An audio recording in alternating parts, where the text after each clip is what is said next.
All right, now we're going to do weld number 4. Weld number 4 is called the multi-T-joint. And what that is, it's a regular T-joint set up just like this. But instead of one weld down the center, we are going to put 3 welds down the center. So after we do our first weld, we're going to stick our second weld slightly down on the bottom edge of the first bead, and then we're going to put our third weld up on top of that, covering the first weld completely, but tying in, or almost like a mini surface weld, over the second bead. So I kind of place these electrodes here just like that. That's kind of how they'll go. And just like on the surface weld, the first bead will take a full electrode, but the second and third beads, you may end up with a little bit more than the numbers left behind after you do them, because we're not filling in as much. We're just making sure we cover them. You'll notice on the lap joint it said 2F lap joint. And that's because this is the 2F position. It's called horizontal because gravity is pulling straight down through the side of the weld. This is also a 2F T-joint. Gravity is pulling down against the side. Now in a 1F, gravity will pull down straight through the weld, and that means it goes through the center of the joint. So it kind of looks like a Y or an X. I recommend cutting a 3-inch piece and 2 2-inch pieces. This will allow you to tack this together and kind of leave it like an X on your plate.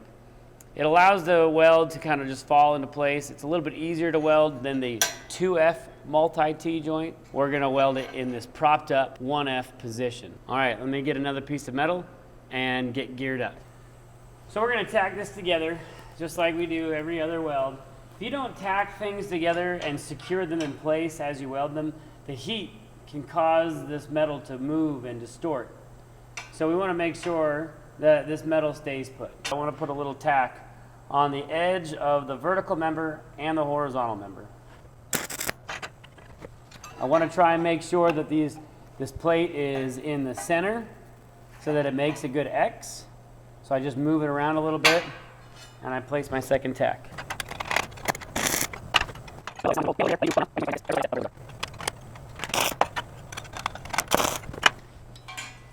Okay, now I have an X set up, and approximately, again, 3 inches, and these pieces could be about 1 3/4 inches, and that would give you a fairly balanced X.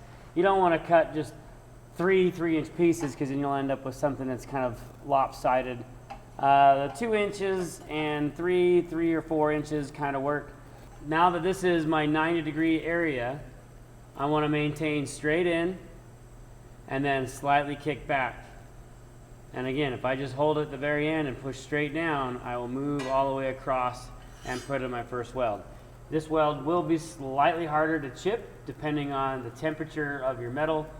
The slag, as it pops off and as you scrape it off, you need to protect your face. I'd put your helmet on grind mode and keep it down while you chip it so you don't get a hot piece of slag stuck in your face, between your face and your face mask, or down your shirt.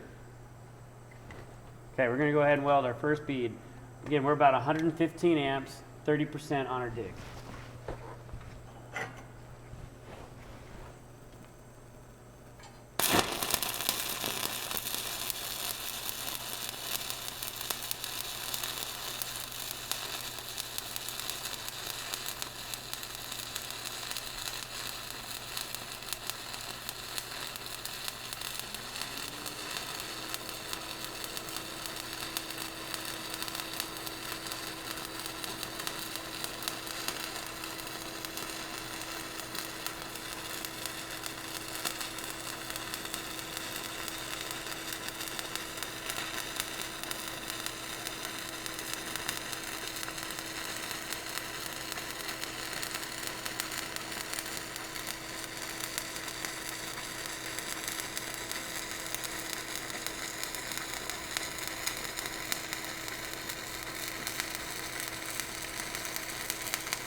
Okay, now that it's done, we're going to chip it.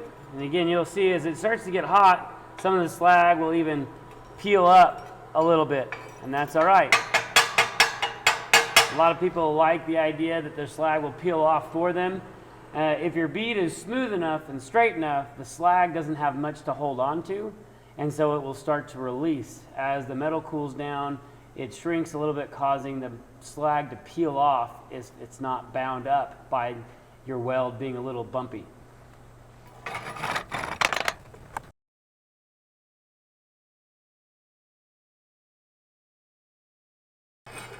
We are going to put our second weld in, and we are going to, just like we did on the surface weld, we're going to trace the very edge of that first weld. And we're going to watch exactly where that electrode is placed. We don't want to walk up the edge of the wall or across the face to the other side. We want to try and maintain the puddle. And we're going to cover up most of that first weld. We'll see a little edge of it poking out on this side, and that's exactly what we want. So again, my angle is going to be right about 45 with slight kickback, and I'm going to try and trace this slight edge of this puddle over here. Okie dokie. Let's go ahead and give it a weld.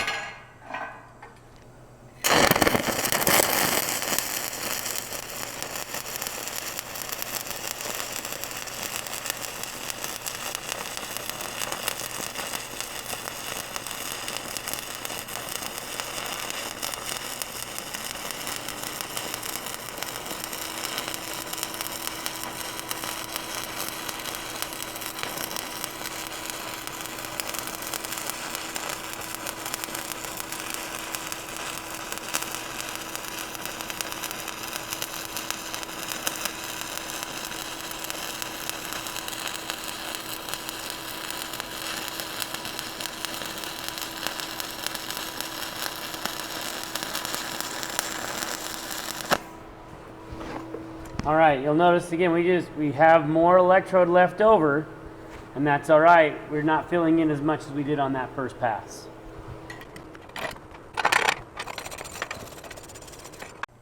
You can notice the beads over here, and then you can see the first pass is slightly poking through down this edge. That's great. Nice and consistent, nice and steady. Now we're going to take this last electrode and we're going to run that bead down that side.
And there you have it.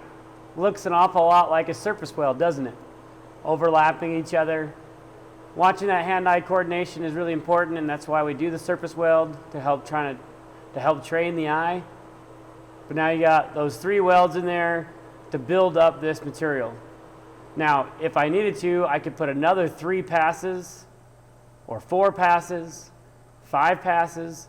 Essentially, we want the weld size to equal close to the material thickness. So this really is for when we're welding really thick material and we need to put in a giant weld. We look down the side of that as well. We also want to make sure that the bead is balanced. We don't want it to favor or lean more towards one side or the other. So I often look straight down your weld to see how well you've got the welds balanced in there. We shouldn't be favoring one side over the other. It's really important that you chip and brush all of your slag off between each pass.